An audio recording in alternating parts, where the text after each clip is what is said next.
Dodge Durango, and it's here for a possible, well, what it sounds like to me based off what the customer says is a possible starter that may be going bad. I'm just taking it around the block and look how far off the steering wheel is just to go straight. And there's like a 2-3 inch dead zone in the steering wheel. Like, it does nothing. It's freaking scary driving this thing. But it sucks because I could see he's using something right there to hold the glass up, and I just put a new regulator in this thing a few months ago, so this tells me that he's having issues with it again. So that sucks. I'll talk to the owner and see what he says. Quick look at the battery terminals. They don't look corroded or anything, so I think I know what's gonna happen here. The whole time the car's here, I'm gonna keep trying it and it's always gonna start. Probably won't get it to act up on me. I guess I was wrong. It started up like 3 times and then I tried it again and yep. Alright, now we could test things. Okay, so first of all, I have one of my leads connected to the positive post on the starter.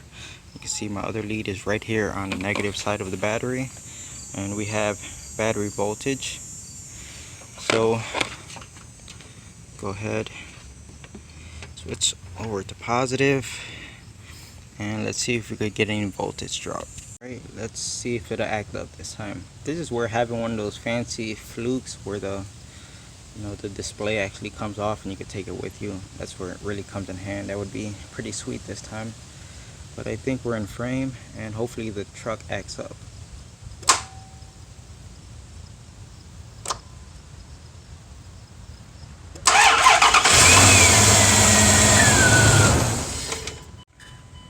I don't believe that we had no voltage drop. Let's try it again.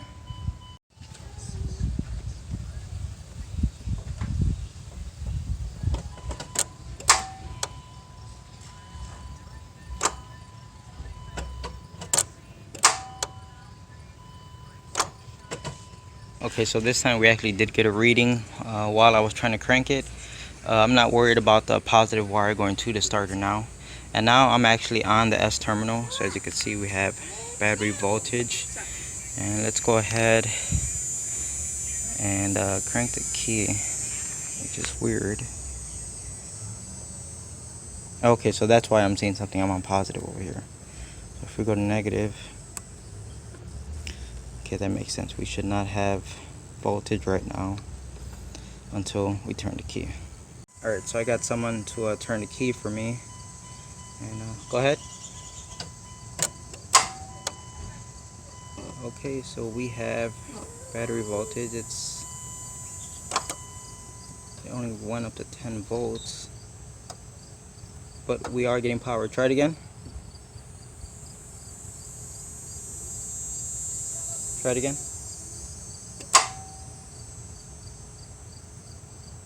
Alright. Okay, I just want to see that we are getting power to there.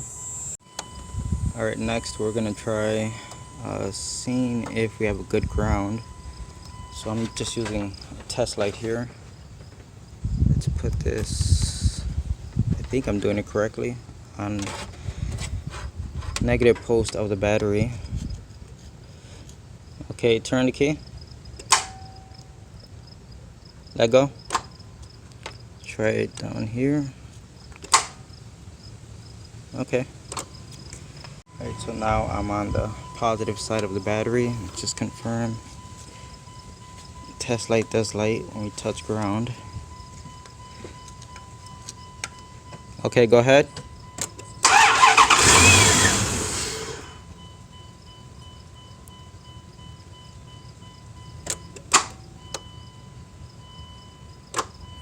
Okay, it doesn't seem like we have a grounding issue. It looks like it's going to be just a bad starter. I spent a good amount of time trying to get the starter out of the truck, trying every configuration I could think of, and then I just realized that this cross member had to come off, and it was the only way I was able to get this out. It's my first time working on one of these, doing this starter, so you live and you learn, right? Next time if I ever have to do one of these again, first thing I'm doing is taking off that cross member.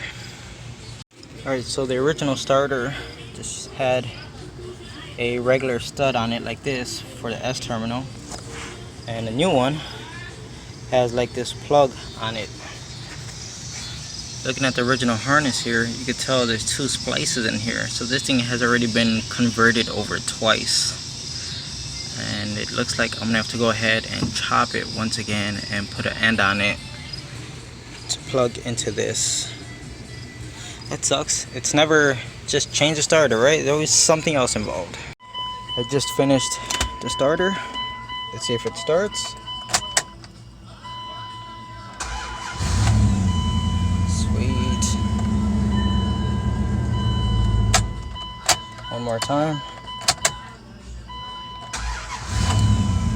Alright, we're done here. Got this Jeep here. Just got dropped off because the heat doesn't work.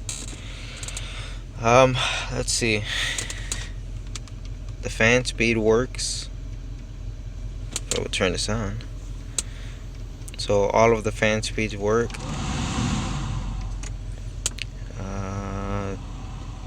Temperature, I really don't know if these actuators are moving because I can't get any of the, I could hear, let's start from the beginning. I could hear the blower motor, but only on the right side of the car. I don't hear anything blowing out of the driver's side. And whatever I do hear out of the right side, I can't feel anything out of any of the vents. So I think there's an issue with the blender actuators. So I'm using the scanner to try to command the actuators to open and close and do their thing. But I keep getting error messages saying it can't control them. So that's the first clue, right? And then let's choose, I think, this one. And we could already hear a noise coming from behind the dash.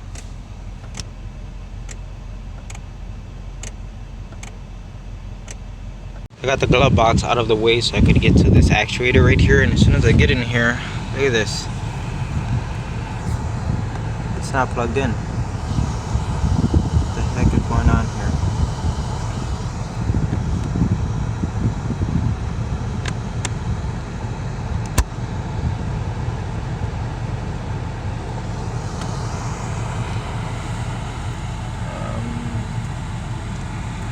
Did it move? So the actuator itself does work. If I put power to it, it rotates back and forth without a problem. One thing I noticed is there's absolutely no resistance to this part right here. And it doesn't do anything when you go to turn it. It doesn't affect anything. Well, this escalated quickly. Apparently it's a common problem for these blend doors to actually break on these Jeeps. And anything short of pulling the whole dash out, what people do is cut a hole. They cut a hole right here to get access to the blend door, and Dorman makes a repair kit. So we do not have that repair kit, but I called the owner and she gave the green light to go ahead and do it, and we could actually see what's going on here. So this is the actual blend door that sits inside of here, and you could see how it's snapped off right there from the shaft. To get a better look, see that? So that's why there's no heat. Besides the blender actuator problem, it seems like the heater cord just isn't getting hot enough, so I have to check the level of antifreeze, make sure it's completely filled. If it is, then I have to look into maybe a clogged heater core. But I can't do anything right now. The car's hot. It's been running for a while, so I'm gonna let it cool off and come back to it. Alright, here's the update. I took the 2 lines off of the heater core and ran water through them, and it is 100% free flowing. There's no blockage or anything like that. So I just put the lines back on it. But one thing I noticed immediately is as soon as I took the cap off, the coolant was as green as it can be. Like, it's brand new coolant. And then I go look in the trunk and there's like 2 or 3 gallons of antifreeze. So someone's been messing with this system. So obviously I have to bleed the system, and just by bleeding the system, it made a massive difference to the type of heat that we're getting inside the car. Okay, so now we have hot air making it to the cabin. Now we just have the issue of directing it. Alright. Oh, there's a bee right there. These damn bees are everywhere, man. Okay, so no, I'm not gonna mess with this. Alright, I'll cut this video. We'll be back later. Okay, so here's an update. I talked to the owner. Now we do not have that dormant repair kit, and so we don't have any new parts to put in here or anything like that. And she said just do what I gotta do to make the heat work. So here's what I came up with. You can see that right there. I call this the stick of heat. Now let me show you what I got going on here. Let's take this panel off. And of course all this has to be taped up so we don't get any leaks. Take this off of here. So basically, in order to get heat into the cabin, both of these blend doors need to be in the up position. There's another one right behind this wall. So all I did was I drilled a hole, and as you can see I drilled one hole right there, the first one, and I made a mistake. It was just way too far back. So I drilled a hole so I could put this rod in there, and both doors are pushed in the up position, and you can see how the rod pretty much holds them up. So now all I have to do is once I get both of them in up position and I put the rod through it, then you get the final piece. And I had to notch it right there because it was almost impossible to get you know, two holes to line up, especially when you can't see behind it. So I had to notch it, and it's basically gonna, well, it's really hard to do this with two hands. This is gonna go in here, and you get the idea. Boom. So with that rod in place, we're gonna have heat. I guess all you would have to do during the summer is come in here, remove this panel, take the rod out, and take out that broken blend door, and you could use your AC as long as you tape this back up again. But I think it's a simple and effective way of just kind of holding this up so that the heat works. I just took the Jeep out for a test drive, and the heat's more than adequate. I got only a t-shirt on, and I had to lower the fan speed because it does get so toasty in here. So it's not perfect, but it gets plenty warm. I think I'm gonna go ahead and check the oil, because right now it's reading okay. You can see it's almost at 40, but while I was driving it goes down to 0, and it seems smoking like a banshee. So let me go check the oil, see what's going on. I just finished checking the oil, and you can see this line right here says add, and the oil level is actually maybe like a 1/4 inch up the dipstick right there. So you can see it practically has no oil in it. So I'm gonna go ahead and put some used oil in it because it's all I have. Used oil is better than no oil. And there we go. Let's see if this will pick up. Okay, right there you can see I got it right up to the 4 line. So this one's all set. I just grabbed any oil I had later on in the garage from a recent oil change on another car. Like I said, used oil is better than no oil. And I'm all done with this one. I'm in a Nissan Versa. I worked on this car a few months ago when it was hot out. Basically the AC was not working, and the cable that connects to this that controls hot and cold, basically the piece of plastic on this whole assembly snapped off, so the cable was just dangling loose back there. And the only option you have at this point was to replace this whole unit or to just kind of jerry rig it. So we left it on the cold side all of summer, obviously, so his AC works. But now that it's getting cold out, he wants his heater working, and he asked if I could try to fix it so the knob actually works. So quick fix without replacing the whole thing is JB Weld. We put the cable where it's supposed to be, and JB welded basically to this housing, and it's locked in, it's already cured, and everything works. Here I have my friend's 2013 Chevy Sonic, and he's been having an issue that for a while. It's basically a misfire. So he brought it over, and pulled up some misfire data. We have some misfires on cylinder 3, but mainly was on 1. There was a ton of misfires on 1 in the history and current. I actually saw it misfiring myself. Pulled out the coil pack. It's all one assembly. And if you look closely right here, you can see tracking over the spark. Isn't really making it to the spark plug. It's grounding basically on the head of the engine. So I'm gonna see if I can get this boot off. I did get the boot off, as you can see, and it also came with a prize. You can see a chunk of plastic fell out, and that is that right there. You can see the tracking inside of here. If I could get this to focus, you can see the tracking inside of there. Along right here, this thing is cracked. You see it? That's where his misfire is coming from. Alright, so we got in the zone, auto zone. We got a new coil from AutoZone, and it seems to be working. While we were out here, we decided to do a oil change, so we got that knocked out, cleared the codes. Car seems to be running fine, no more misfires, so it's all set. Got a Ram 1500 here, a coolant leak. Owner took it to a shop and they told him his clamps were loose, so they charged him $65 to put 2 clamps on. Here's one and here's the other. $65. Most expensive clamps you're ever gonna buy. Anyways, pressure tester's on. We're losing a lot of pressure pretty fast, but you can see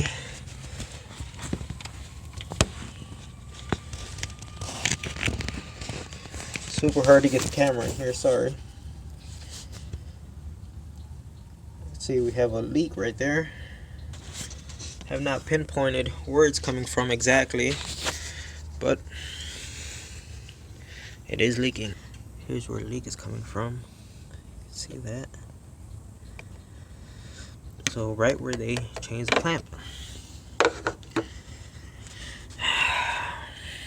They should have put a new hose on it to begin with. But nope, everyone just easy way out, right? For $65, they should have changed the hose. Whatever. Clearly see where leak is coming from. I'm not gonna mess around with this.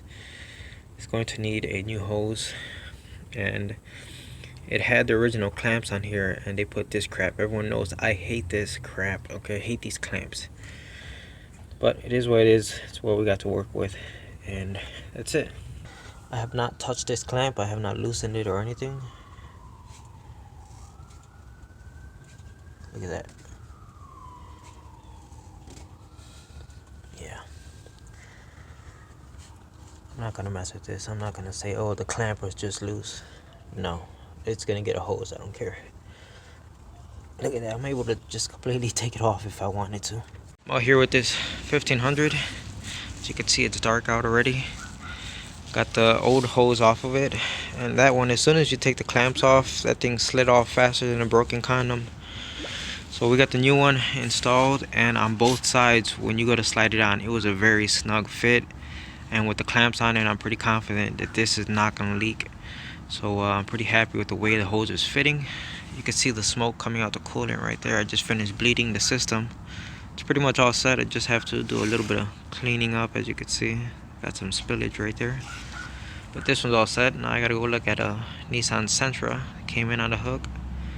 It's a no start. I think it's got a bad starter. Alright, so we're in this Nissan Sentra. Came in on a tow truck. Thinking a bad starter, but hopefully it starts. Let's see.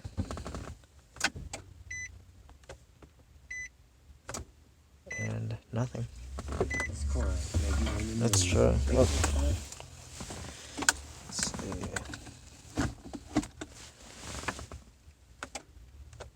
Still nothing. Okay.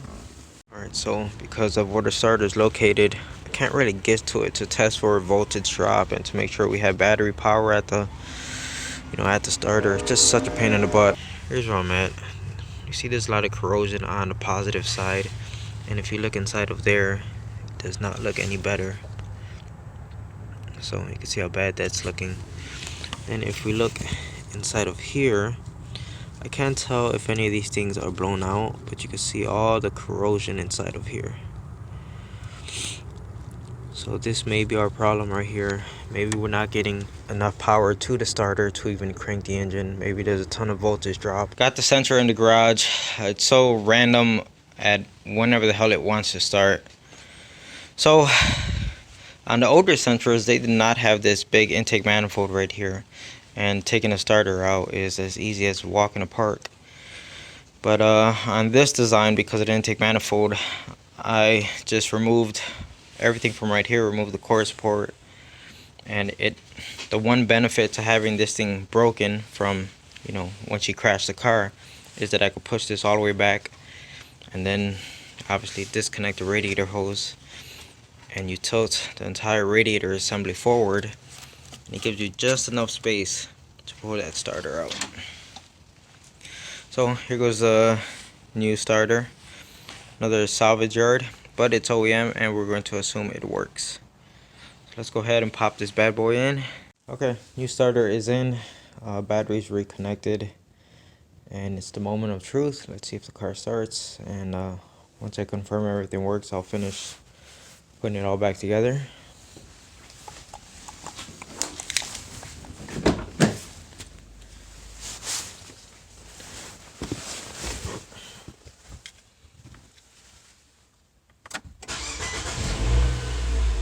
Alright, try it again.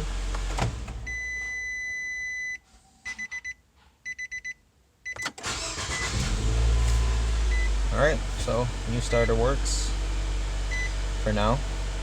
Let's go ahead, put it back together and send it. What I just noticed, there's a good sized dent right there in the radiator. And for a second I thought it was me. I was like, oh man, I damaged the radiator when I was like, you know, pushing this thing back. But no, that thing's been there already. And what's causing it is the hood latch not being supported properly. So every time you slam the hood, this whole piece comes back like this. Comes back and boom, that one bolt down there by the horn runs right into the radiator. So every time you slam this hood, it could be the last time, because that radiator is ready to give up the ghost. And what's stupid is, yeah, this metal was bent right here and it's been not supported, but at the moment I'm trying to unbend it, and it looks like I should be able to get a bolt in there how it's supposed to be and actually hold it up. So let's see if I could kind of get this fixed real fast. And it's all set. I put a bolt in there with a washer, and this thing is solid now. It doesn't move at all. I'm happy with it. Now I don't know why that bolt is missing. A little backstory on this. This woman, she's the original owner of the car. She said after a year of owning the car, she got into a front end accident, and whatever, insurance did not cover it. So she had to pay it out of pocket. I can't remember. She said she paid $5,000 or $7,000. And let me tell you one thing. Let's just say she got because the panel gaps look horrible. Nothing lines up. Nothing's flush. The paint work looks bad. The body work looks bad. And then clearly stuff like this. This car was just hacked, and they took her for all she had. So that's unfortunate. So I don't know if those are the same people who left this bolt out and for what reason. Maybe the hood, when you close it and it latches down, the gap wasn't correct, so they took the bolt out so that the hood could come, you know, lower. I don't know what the real reason is, where that bolt was missing. Maybe someone just forgot. But I guess when we go to close the hood right now, we'll see how it actually fits now that this thing is being supported. It's like the more you look at this car, the more, you know, messed up things you see. It's like you got into an accident, you're paying $5,000 to $7,000. You expect all this stuff to be new. Everything's old, crusty. This thing, you could clearly tell they just twisted it and bent it back into shape so it would work. If you look here at the headlight, it's actually cracked all the way down. There was no bolt in here. I did not remove that bolt, but I'm gonna put one in there anyway because it looks like it's gonna line up right there. But yeah, that's cracked.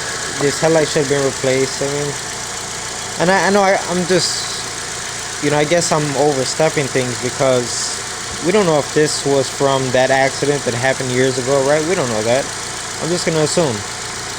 But if it were, you know, stuff like this should have got replaced. You're paying $5,000 to $7,000 grand. You expect everything that was damaged in the accident to be brand new.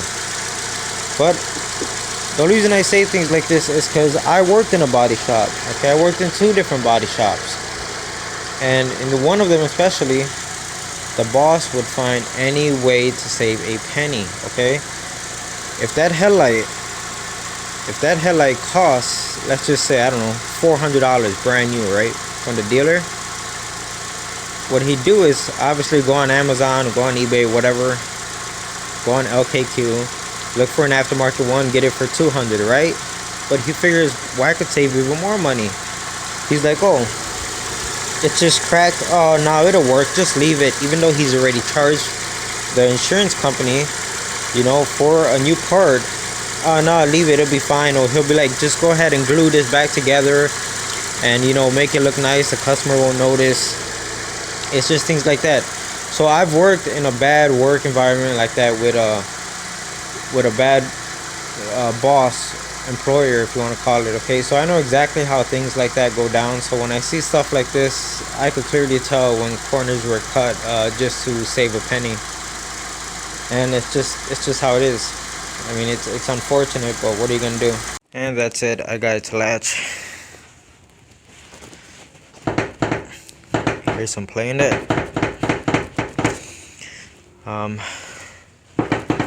I even moved, after moving it up, I tried moving it back down once I found we had some play in here, and it still doesn't make a difference.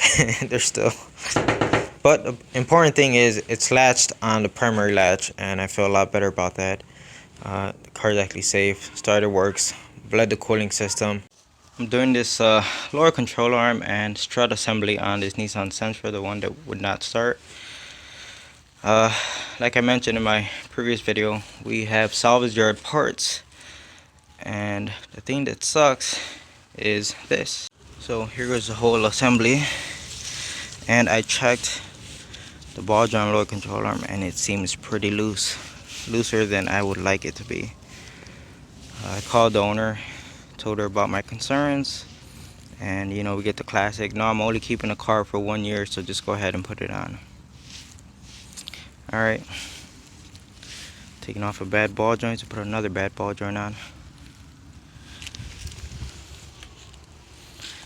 Gotta remove this too. We're gonna be using the strut. We got all the parts installed. It's good to go. I got the wheel back on the Sentra and it's all bolted up. It does seem to be more solid than the old lower control arm. I don't feel, you know, moving as much. There is a tiny little bit of play. And that's just from, you know, putting old or used lower control arm on. The ball joint is kind of worn out, but it is better than the old one. And customer says here it needs it to last for 1 year. So what you pay is what you get.